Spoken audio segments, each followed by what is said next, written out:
A veces los recuerdos no desaparecen, solo se fragmentan, se hunden, se vuelven difusos. Porque hay verdades tan insoportables que la mente prefiere romperse antes que recordarlas. Esto es Recuerdos difusos, parte 2. Anteriormente, un hombre sin memoria intentó escapar de la casa donde creía proteger a su hija, pero al cruzar la puerta, descubrió algo imposible. Los policías no estaban apuntando al sicario, le estaban apuntando a él. Aún se hallaba perdido mientras esperaba en la sala de interrogación. Además, el dolor en todo su cuerpo y cabeza no paraba. No obstante, era mermado por la profunda tristeza de su corazón. Sentía que habían cometido una equivocación. La puerta se abrió y nuevamente vio al hombre calvo con quien había luchado. Parecía no estar recuperado del todo de aquella herida, pero intentaba disimular el dolor. Llevaba una camisa y pantalones distintos, además de un vendaje en la cabeza. Muy bien, infeliz, confiesa. ¿Dónde están el dinero y tu cómplice? Creo que comete un grave error. Se llevaron a mi hija, y lamento haberlo atacado, pero creí que era el hombre que me perseguía. El hombre calvo frunció el ceño. Te tengo 2 malas noticias, expresó con seriedad. 1, no es tu hija, y 2, sí soy quien te perseguía. ¿De qué habla?, preguntó indignado. ¿Quién se cree que es usted? Soy el agente Cristian Jiménez, respondió observando con curiosidad la única herida que él no había provocado. ¿Su cabeza se golpeó recientemente? Eso creo, contestó palpando la zona. Ya veo. Entonces supongo que deberé recordarle la clase de escoria que es usted. Su nombre es Adam Bertis, y secuestró a la niña hace 3 meses, junto con su cómplice, Beatriz Potts. Tras las palabras de la gente, la mirada de Adam se desencajó. Aquella revelación comenzó a retraer todo el lugar hacia su cabeza, como si se tratase de un agujero negro que devoraba todo a su paso. No, usted miente. El agente se puso de pie y golpeó el escritorio con las palmas de las manos, provocando que incluso el vidrio de visión unilateral temblara. No miento. Es un maldito criminal. Secuestró a esa niña y estuvo chantajeando a su madre con fuertes cantidades de dinero. Adam se negaba a creer las palabras de la gente. Sacudía su cabeza con violencia. Apretó los párpados con tanta fuerza que parecía querer arrancarse los ojos. Negaba una y otra vez con la cabeza, como si con ese gesto pudiera deshacer las palabras de la gente, como si aún existiera una salida, una grieta, una mentira a la que aferrarse. Pero entonces el dolor regresó con una violencia brutal, y algo se rompió dentro de él. No fue un pensamiento, no fue un recuerdo aislado, fue una detonación. Como si un agujero negro escondido durante años en el fondo de su mente hubiera colapsado de pronto y luego explotado desde dentro. Los recuerdos no volvieron, lo atravesaron. La mujer de la fotografía sí era su pareja, su cómplice, la mujer que durante años había sido para él refugio, deseo, consuelo, y la mano que terminó empujándolo hacia el abismo. Ambos trabajaban en la mansión de la señorita Marriott, madre de la pequeña. Adam era el jardinero, Beatriz la cocinera. Del personal eran quienes más cercanía tenían con la familia. Beatriz por su antigüedad, ya que sus padres habían servido antes que ella, y antes que ellos, sus abuelos, como si todo su linaje estuviera destinado a servir a los Marriott. Adam, por otra razón. A la niña le fascinaban las figuras que él tallaba en los arbustos, aves, conejos, espirales, laberintos verdes. A veces se quedaba largos minutos observándolo trabajar, hablándole de cosas absurdas, inocentes, y Adam, sin saber por qué, terminaba sonriendo, tal vez porque, por primera vez en mucho tiempo, alguien lo miraba sin miedo, sin desprecio, sin pedirle nada. Y quizá, por eso mismo, lo que hizo después le resultaba imposible de creer, de digerir. Adam recordaba perfectamente la primera vez que vio a Beatriz. Fue en un bar miserable, de esos donde la tristeza se pega a las paredes y el alcohol huele a derrota. Él estaba solo, tenía la preparatoria trunca, 3 meses de renta vencida y un futuro tan pequeño que apenas cabía en el vaso que sostenía entre las manos. En lugar de buscar una salida, había elegido lo único que conocía, hundirse. Pero Beatriz no vio a otro borracho más. Hombres así había conocido muchos. Rostros consumidos por deudas, por abandono, por cobardía o por resentimiento. Pero Adam era distinto. Había algo en él que la obligó a detenerse. No era solo miseria, era otra cosa, una grieta más antigua, más profunda, una oscuridad compacta, agazapada detrás de aquel gesto derrotado, como si toda su vida hubiera sido un cascarón mal sellado conteniendo algo enfermo. Beatriz sonrió y se acercó. Al principio, Adam no quiso hablarle, le pidió que se fuera, ni siquiera levantó la mirada. Pero Beatriz tenía una intuición peligrosa. Sabía leer las heridas de la gente con la precisión de quien ha pasado la vida buscándolas.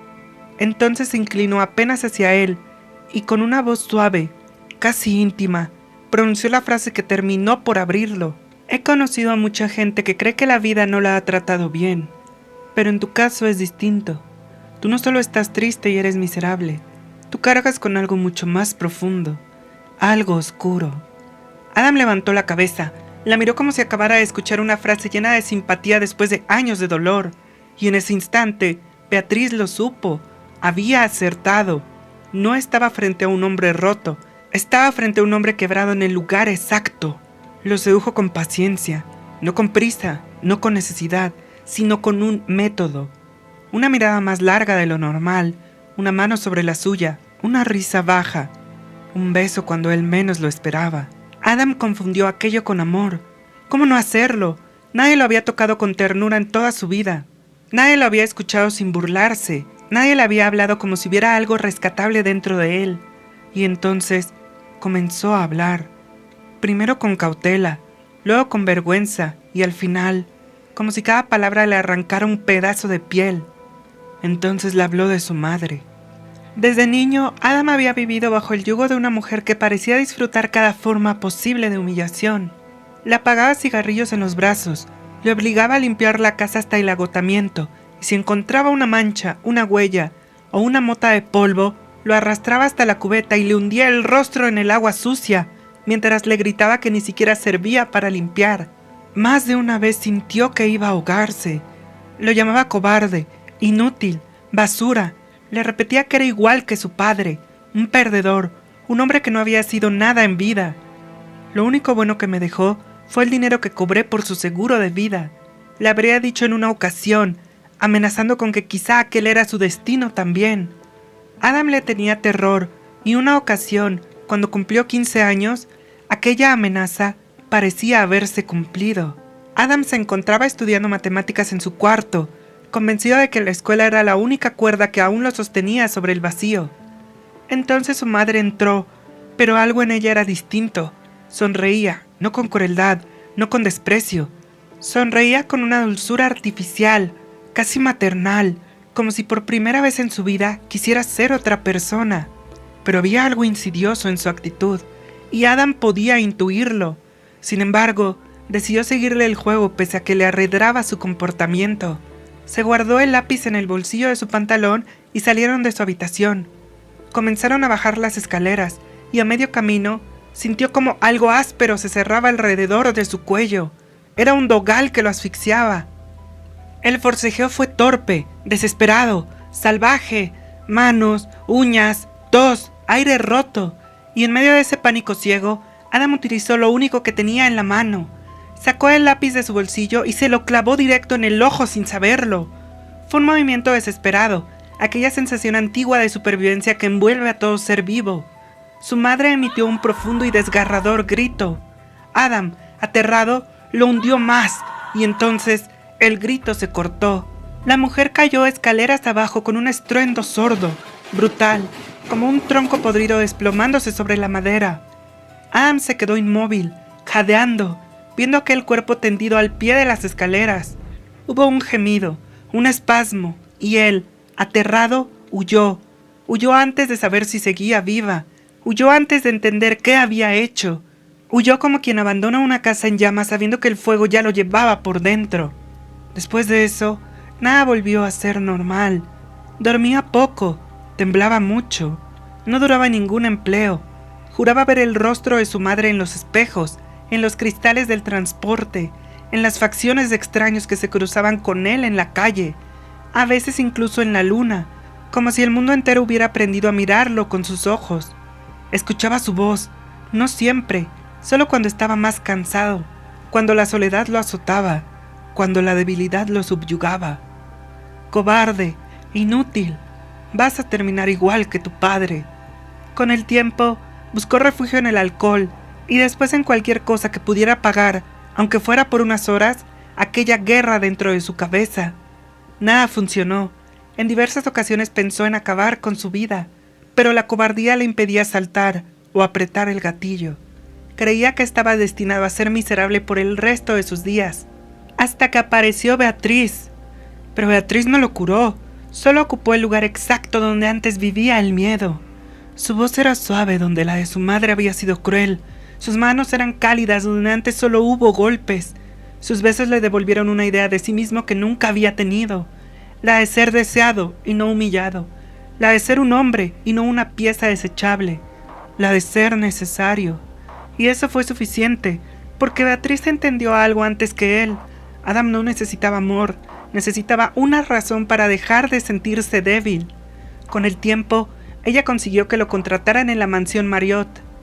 Fue casi un golpe de suerte que supiera moldear arbustos y árboles con aquella precisión extraña, casi obsesiva, como un poseso.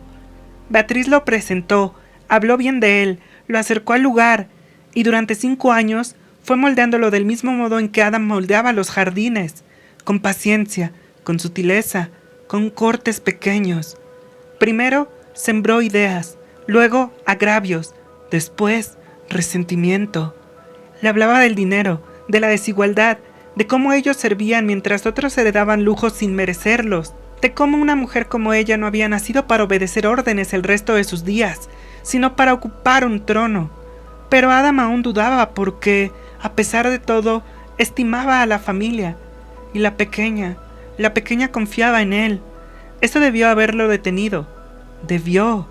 Sin embargo, Beatriz sabía exactamente dónde tocar. ¿Vas a seguir comportándote como un cobarde?, le decía con esa mezcla venenosa de ternura y desprecio. ¿Vas a dejar que las palabras de tu madre sigan gobernando tu vida? Adam bajaba la mirada, y ella seguía.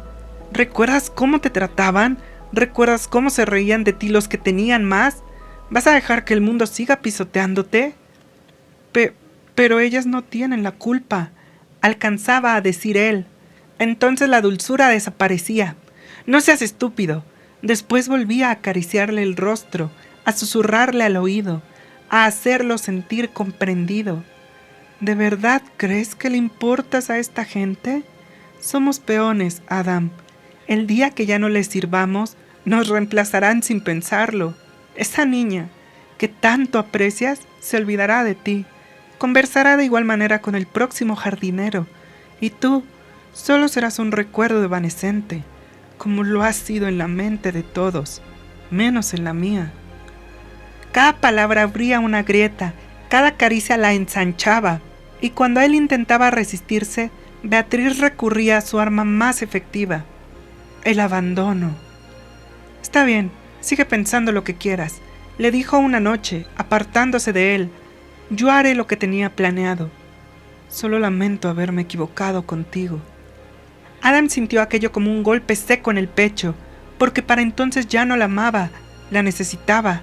Ella era esa ancla que lo mantenía firme, aquella que evitaba que su mente evocara el rostro de su madre. Y su voz. Cuando ella amenazó con dejarlo, el rostro de su madre regresó con toda su crueldad, no como un fantasma real, sino como una intrusión, una imagen viva en el espejo del cuarto de servicio. La misma sonrisa torcida, las mismas cuencas endurecidas, la misma voz filtrándose por dentro de su cráneo.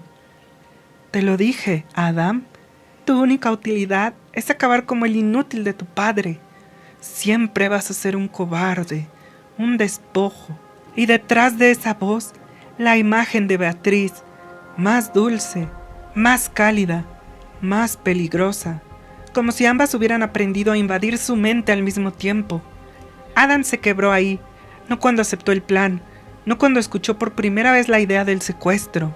Se quebró cuando comprendió que obedecer a Beatriz era, en su mente enferma, la única forma de no volver a ser aquel niño temblando en una escalera, con un lápiz ensangrentado en la mano.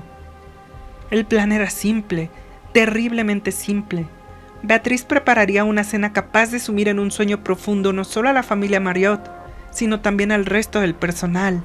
Después, solo tendrían que tomar a la niña, huir y dejar atrás una amenaza, una carta, una exigencia, un precio.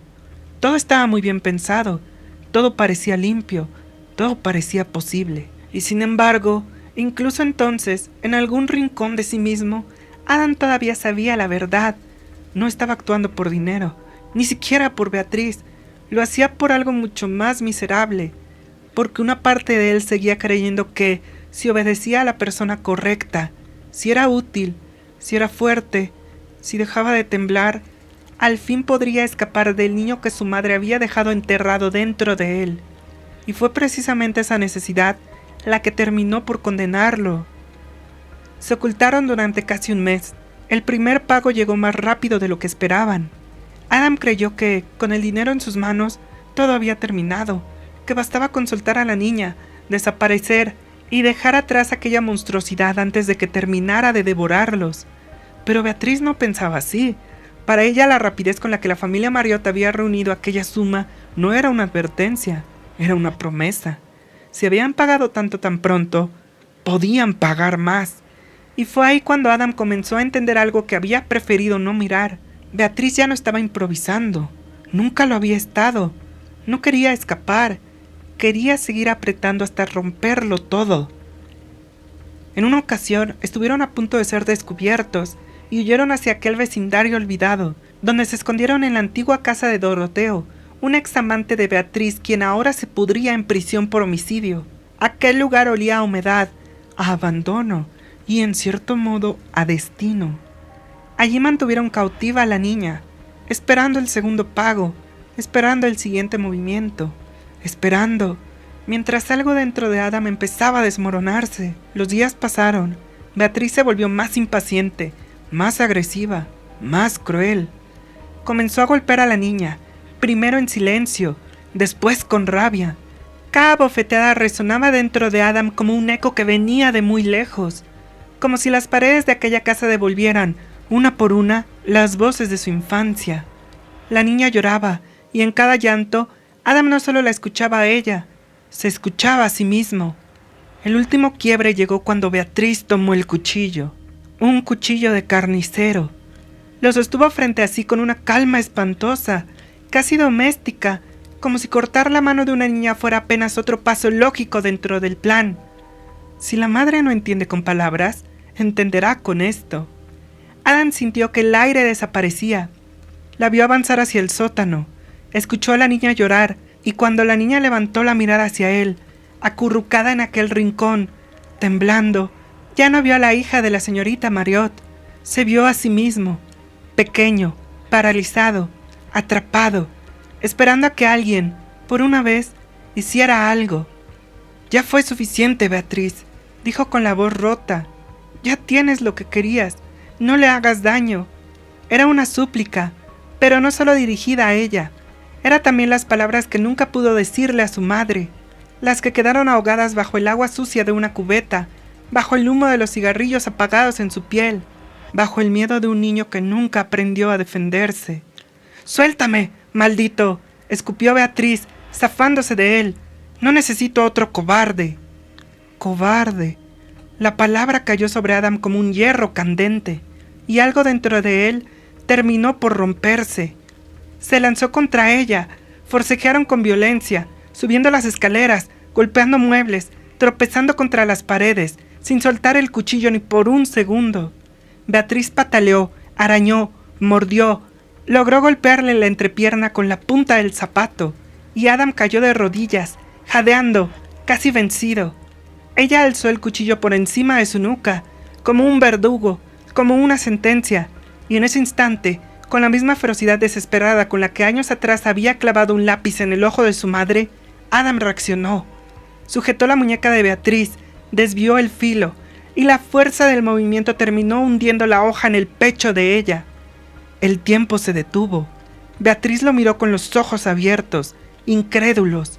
Luego cayó hacia atrás, estrellándose contra la mesa de la sala, que se hizo pedazos bajo el peso del impacto. La sangre comenzó a extenderse por el suelo, rápida, oscura, irreal. Adam retrocedió temblando. No podía apartar la vista, porque no estaba viendo a Beatriz, estaba viendo otra vez a su madre, desplomada al pie de unas escaleras, emitiendo aquel último gemido que lo había perseguido durante años. Y el pánico volvió a gobernarlo. No soportó verla agonizando, no soportó escucharla respirando, no soportó la idea de repetir aquella escena una segunda vez, así que terminó con su sufrimiento, o quizá con el suyo. La envolvió en unas sábanas, la cargó hasta la cajuela, cogió una pala y condujo sin rumbo hasta encontrar una planicie desierta, un tramo de carretera olvidado donde nadie miraba y el mundo parecía haber renunciado a existir. Allí cavó 1 hora entera, con las manos endurecidas, con la espalda hecha trizas, con lágrimas mezclándose con la tierra, pidiéndole perdón a cada palabra, como si enterrarla pudiera sepultar algo más que un cadáver, como si aún fuera posible tapar el agujero que ya se había abierto dentro de él. Cuando terminó, quiso huir, irse lejos, desaparecer, pero entonces recordó 2 cosas, el dinero y la niña. La niña seguía encerrada, sola, esperando, y por primera vez en toda aquella pesadilla, Adam quiso hacer algo que no naciera del miedo, no por redención, no por absolverse, simplemente porque aún quedaba en él una parte que no soportaba verla sufrir. Regresó por la carretera con las manos temblando sobre el volante. La adrenalina se había ido, solo quedaban el agotamiento, la culpa y el cuerpo al borde del colapso. La visión empezó a fallarle, las luces se duplicaban, los árboles parecían moverse, el zumbido en su cabeza se volvió insoportable. Intentó concentrarse, pero las voces de su madre y de Beatriz volvieron para azotarlo. Intentó convencerse de que, si lograba sacar el dinero, si lograba liberar a la niña, si lograba marcharse, todavía podría empezar de nuevo, todavía podría escapar, otra vez. Pero cuando estaba más distraído, cuando aquellas voces nublaban más su visión, y cuando los recuerdos de las acciones que había cometido lo distraían, el camino se cerró de golpe, y cuando quiso reaccionar, el árbol ya estaba frente a él. Giró el volante demasiado tarde. El impacto lateral lo sacudió con una violencia brutal, y su cabeza se estrelló contra la ventana. Sintió un estallido blanco, un dolor seco. Después, nada. No perdió el conocimiento al instante. El coche quedó destrozado. Él salió tambaleándose, medio ciego, con el costado ardiendo y la mente hecha pedazos. Y aún así, volvió, a pie, como si el cuerpo ya no le perteneciera, como si solo una parte de él siguiera avanzando por pura inercia, empujado por una promesa absurda: sacar el dinero, liberar a la niña y desaparecer. Sus pasos eran torpes, su visión se partía en imágenes dobles, su cabeza escupía recuerdos mezclados, frases antiguas, escenas de una vida que ya no sabía si había vivido o imaginado. Escuchó la voz de su madre de nueva cuenta, escuchó la voz de Beatriz, escuchó la suya, y siguió caminando. Cuando por fin llegó a la casa, el cuerpo ya no pudo sostenerlo. Cruzó la sala, vio sombras, escuchó algo, quizá el llanto de la niña, quizá su propia respiración hecha trizas, y entonces cayó, justo ahí, en medio del mismo escenario donde todo había terminado, y donde, sin saberlo, estaba a punto de comenzar de nuevo. El monstruo era yo. La frase salió de sus labios como si alguien más lo hubiera pronunciado por él. Su mirada estaba fija en el vacío, pero dentro de su mente la imagen era clara. Ariel Marriott. Ahora sí recordaba su nombre, recordaba su voz, sus dibujos, las tardes en que se acercaba al jardín para pedirle que convirtiera en arbustos los animales que dibujaba en sus cuadernos, los regalos que quería hacerle a sus padres, la manera en cómo lo miraba, como si Adam todavía fuera alguien digno de confianza, de valor, de afecto. La había querido, de verdad la había querido, y aún así la había entregado al horror. El golpe contra el árbol no solo había herido su cabeza, había desordenado lo poco que quedaba de su mente, pero no fue el accidente por sí solo lo que le arrebató la memoria. Fue algo peor, la culpa, el remordimiento, la necesidad desesperada de no reconocerse en lo que había hecho. Su mente había tomado los fragmentos rotos de aquella noche y los había deformado, reacomodado, disfrazado, hasta construir una mentira soportable, una versión donde todavía podía salvarla, una versión donde aún no era demasiado tarde, una versión donde todavía no tenía que mirarse como realmente era. El agente Christian lo observó en silencio durante unos segundos. No había triunfo en su rostro, ni rabia, solo una dureza seca, la de quien ya había visto demasiadas veces cómo el arrepentimiento llega siempre después del daño. Demasiado tarde.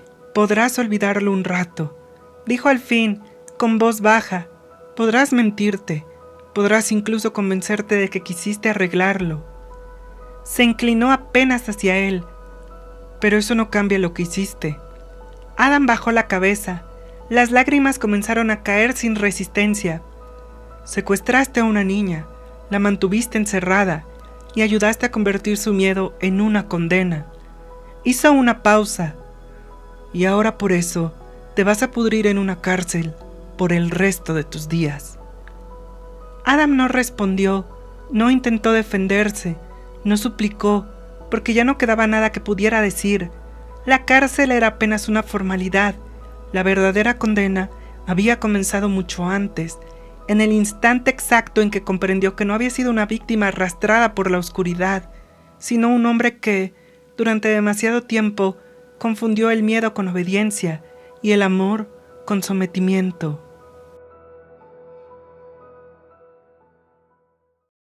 Adam no nació monstruo, fue un niño moldeado por la violencia, criado en la ausencia y perseguido durante años por una culpa que nunca dejó de respirar dentro de él, y fue sobre esa herida donde Beatriz construyó a su peón perfecto. Pero incluso el hombre más roto puede reconocer, demasiado tarde, el instante exacto en que debió haber dicho que no. Adam quiso romper la cadena, quiso detener el horror, quiso salvar algo de sí mismo, cuando quizá ya no quedaba nada por salvar. Y al final, la tragedia no fue recordar, fue entender, demasiado tarde, que la obediencia ciega no era amor, ni una forma de acabar con su cobardía, su miedo y la culpa que lo perseguían. Porque Adam jamás dejó de ser aquel niño que temblaba en aquella escalera. Solo se transformó en aquello que una voz más dulce moldeó.